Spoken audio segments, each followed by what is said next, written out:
Hej. I dag vil vi lave nejlak her, og vi vil lave hundenejlakker. Ja, den her hånd har vi lige lavet, fordi vi har faktisk selv fundet på det. Vi synes, det ligner en hund, men det er måske ikke alle, der synes det. Vi vil rigtig have lavet monstre, men så kan man faktisk til at lave det om, og så bliver det så til en hund.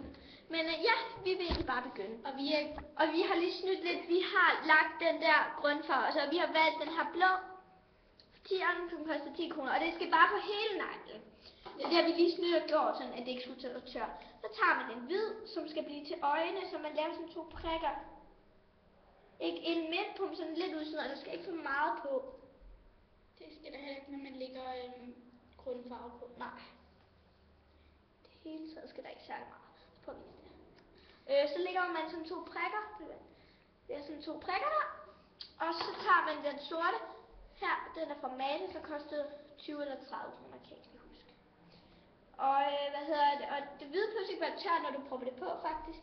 Det bliver egentlig bare meget pænt, og der skal heller overhovedet ikke tage meget ind. Og det er en prik, der skal være inde på det hvide, man lige har lagt.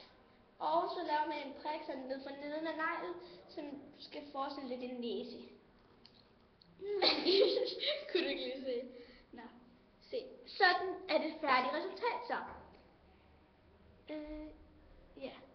Og vi synes, det ligner en hund, men det er selvfølgelig ikke alle, der synes det. Det er måske den blå kan godt ligne lidt en koala på grund af farve, men den røde her, for eksempel, kan vi lige tage en rød. Det ligner i hvert fald helt en hund. Ja. Men ja, man kan lave det i andre farver, men nu har vi lige valgt de farver, som passer til tøj, og det er på min fødselsdag stadigvæk, så hvis I har noget over, vi har det samme tøj på. ja. Men ja, fortsat god aften, dag og hvad når I hjemme. Og like hernede. Tror jeg ikke her? Jo. Og I skal ikke like sådan her, I skal like sådan her. Ja.